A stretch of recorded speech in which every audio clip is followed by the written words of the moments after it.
विद्यार्थी मित्रो नमस्ते.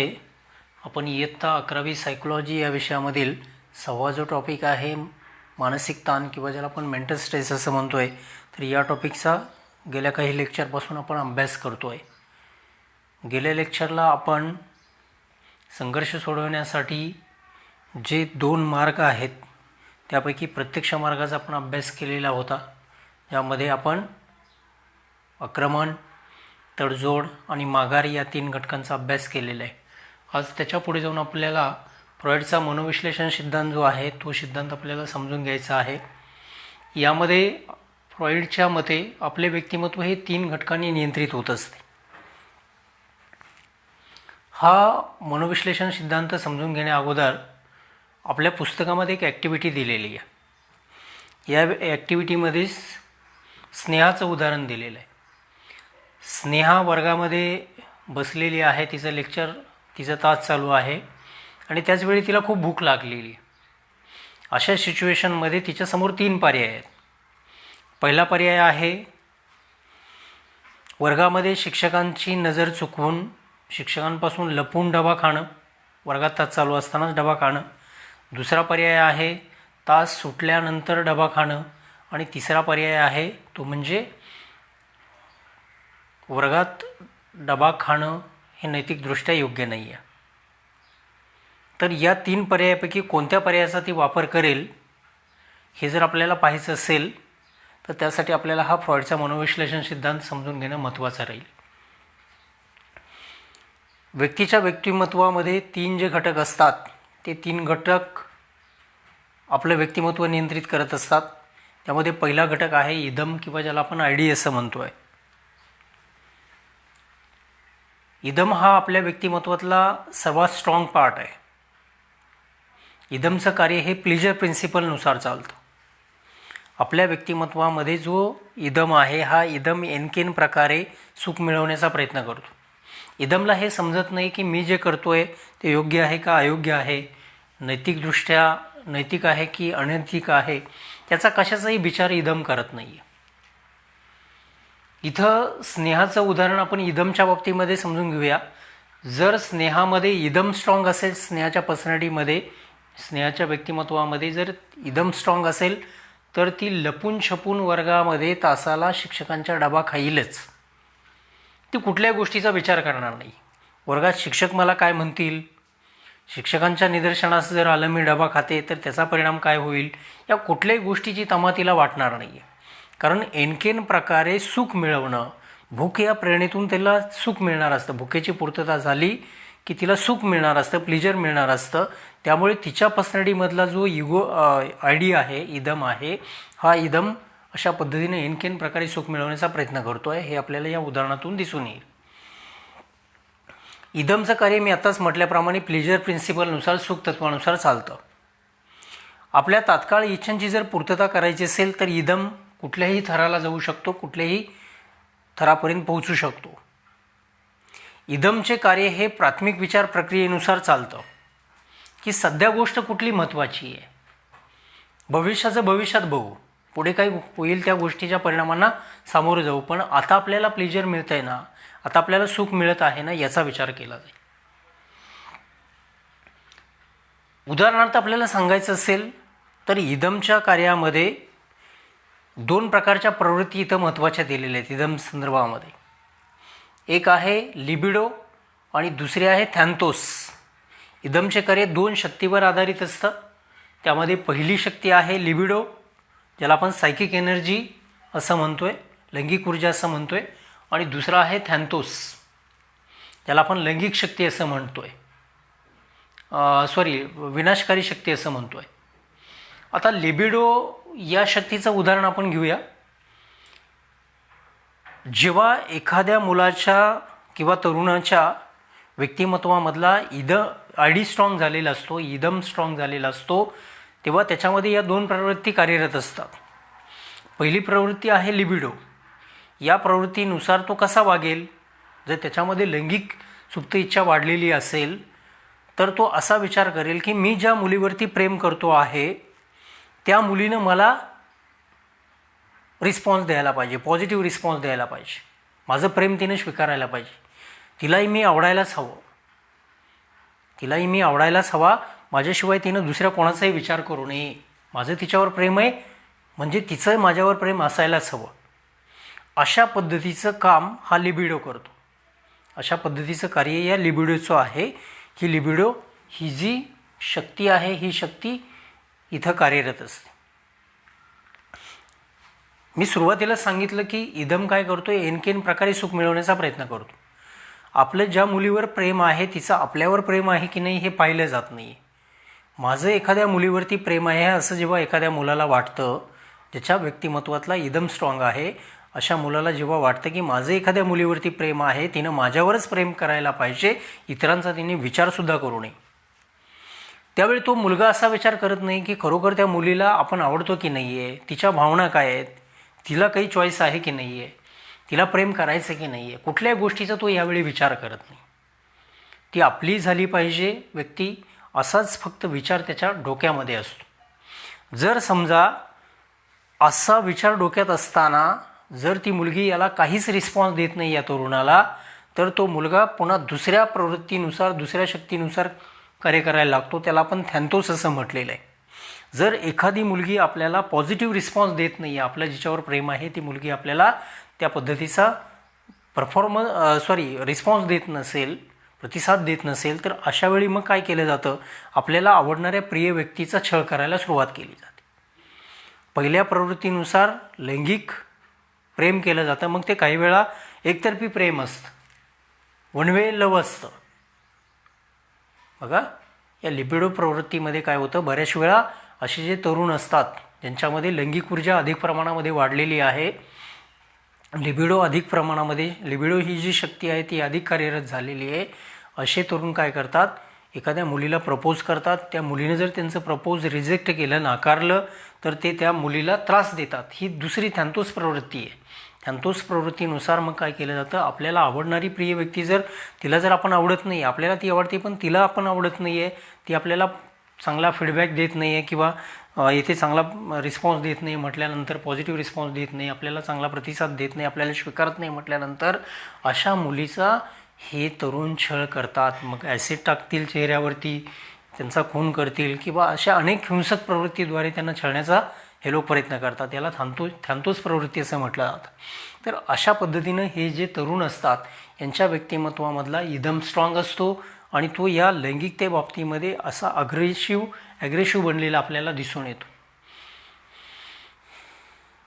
इदमवरती अहम नियंत्रण ठेवण्याचा प्रयत्न करतो. बघा, इदम जो आहे आपल्या पर्सनॅलिटीमधला, त्याला आपण आयडी असं म्हटलेलं आहे, याच्यावरती इगो नियंत्रण ठेवण्याचा प्रयत्न करतो. एका बाजूला इकडे अहमचं प्रेशर असतं, पण तरी हा इदम कोणाचंच ऐकत नाही आहे. इगोचं ऐकत नाही आहे, सुपर इगोचं ऐकत नाही आहे, पण आपल्या म्हणण्याप्रमाणे तो कार्य करण्याचा प्रयत्न करतो. तर अशा पद्धतीनं हा जो पहिला घटक आहे व्यक्तीच्या व्यक्तिमत्वामधला, ज्याच्यामुळे आपलं व्यक्तिमत्व नियंत्रित केलं जातं, तो म्हणजे इदम होय. ज्याच्या व्यक्तिमत्वामध्ये इदम स्ट्रॉंग असतो त्या व्यक्ती अशा एनकेन प्रकारे सुख मिळवण्याचा प्रयत्न करतात. एखादा चोर चोरी करतो, चोरी करताना त्याला हे माहिती नसतं, त्याला हे माहिती आहे की चोरी करणाऱ्याला शिक्षा होते, जेलमध्ये जावं लागतं. पण जेव्हा तो चोरी करतो त्यावेळी त्याच्या डोक्यात हा विचार येत नाही की मी पकडलो गेलो तर मला जेलमध्ये नेतील, पोलिसांकडून मार खावा लागेल, मला अनेक वर्ष कुटुंबापासून दूर राहावं लागेल. भविष्याचा काहीच विचार नाही त्याच्यासमोर. फक्त आता आपल्याला गैरमार्गाने संपत्ती, पैसा मिळतोय ना चोरी करून, तर या गोष्टीचा तो विचार करतो. म्हणजे तात्कालिक सुख, तात्कालिक इच्छापूर्तीवरती या इदमचा भर असतो. त्यामुळे प्राथमिक विचार प्रक्रियेनुसार त्याचं कार्य चालतं असं म्हटलेलं आहे. त्यानंतर दुसरा घटक आहे आपल्या व्यक्तिमत्वामधला, तो म्हणजे अहम किंवा ज्याला आपण इगो असं म्हणतो. आता इथं स्नेहाचंच उदाहरण आपण कंटिन्यू करू. जर स्नेहामध्ये इगो चांगला असेल तर ती असा विचार करेल की मी तास चालू असताना डबा खाणं उचित ठरणार नाही, योग्य ठरणार नाही. मी मधली सुट्टी होईपर्यंत थांबेन आणि मी मधल्या सुट्टीमध्ये टिफिन खाईन. जरी मला भूक लागली असली तरी मी भूक कंट्रोल करेन. कारण का, मी जर वर्गामध्ये डबा खायचा प्रयत्न केला तर बाकीची मुलं मला काय म्हणतील, ते मला हर्ट होईल, माझ्या स्वला धक्का पोहोचेल. माझी इमेज खराब होईल, माझं नाव खराब होईल, वर्गामध्ये शिक्षक मला काय म्हणतील, या विचारानं ती असा अघोरी निर्णय घेणार नाही की वर्गामध्ये डबा काढला पाहिजे. कारण ती आता सारासार विचार करते. प्रत्येक व्यक्तीच्या व्यक्तिमत्वामधला इगो हा जो घटक असतो तो काय करतो, आपल्या पर्सनॅलिटीला सेफ करण्याचा प्रयत्न करतो, आपल्या व्यक्तिमत्वाला सुरक्षित करण्याचा प्रयत्न करतो. इतरांकडून आपला अपमान होणे, इतरांकडून आपल्याला त्रास होणे, अशा पद्धतीने व्यक्ती वागायचा प्रयत्न करते, जेणेकरून आपल्या अहमला धक्का पोचणार नाही. ज्या व्यक्तींच्या व्यक्तिमत्वामध्ये इदम स्ट्रॉंग असतो त्या व्यक्ती गैरकृत्य करतात. चोरी करणं, लैंगिक अत्याचार करणं, गुन्हेगारी स्वरूपाचं वर्तन करणं, या गोष्टी त्यांच्याकडून घडतात. पण ज्या व्यक्तींच्याकडे इगो स्ट्रॉंग आहे अशा व्यक्ती इदमप्रमाणे असुरी कार्य करत नाही आहेत. त्यांच्या व्यक्तिमत्वामधला इगो त्यांना सांगतो की हे नैतिकदृष्ट्या योग्य नाही आहे, हे जे करताय तुम्ही ते हे बरोबर नाही, सारासार नाही आहे, सत्सद विवेक बुद्धीला पटणार नाही आपल्या. याचे परिणाम भविष्यात काय होतील याची जाणीव, किंवा लोक मला काय म्हणतील, मी जर चोरी केली, चोरी करताना जर मला लोकांनी पाहिलं तर माझी आजवेळची चांगला माणूस ही इमेज खराब होईल. म्हणून अशी जी माणसं असतात ज्यांच्या व्यक्तिमत्वामध्ये इगो स्ट्रॉंग आहे, ही माणसं अशा गैरकृत्याकडे वळत नाही आहेत.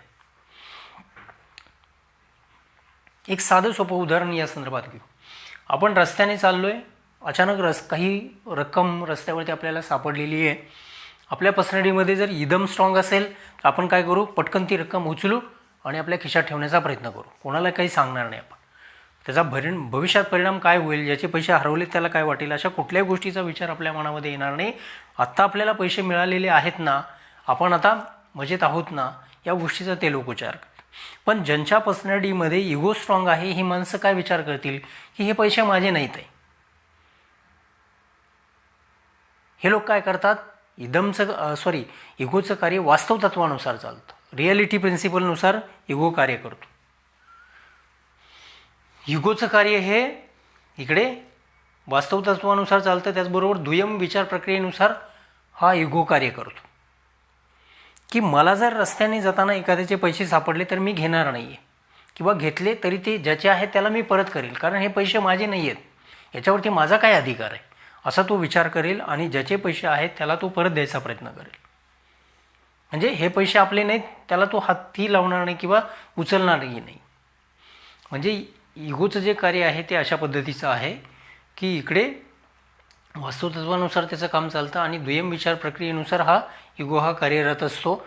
आणि चांगले गुण मिळवण्यासाठी, उदाहरणार्थ इथं दिलेलं आहे, परीक्षेचं उदाहरण दिलेलं आहे. एखादा विद्यार्थी आहे, जर परीक्षेमध्ये गैरमार्गाचा वापर अयोग्य असेल तर असा विद्यार्थी विचार करेल, जर परीक्षेमध्ये आपल्याला मार्क मिळवायचे असतील तर त्यावेळी त्याच्या डोक्यात येईल की गैरमार्गातून आपल्याला मार्क मिळवणं हे समायोचित ठरणार नाही आहे. जर मी गैरमार्ग परीक्षेत केला आणि जर मी पकडलो गेलो तर माझ्यावरती निलंबनाची कारवाई होईल, त्याच्यामध्ये माझं शैक्षणिक वर्ष वाया जाईल, मग मी कशाला गैरमार्ग करू. पण जर इदम स्ट्रॉंग असेल अशा व्यक्तीच्या व्यक्तिमत्वामध्ये तर तो काय करेल, कॉपी करण्याचा प्रयत्न करेल.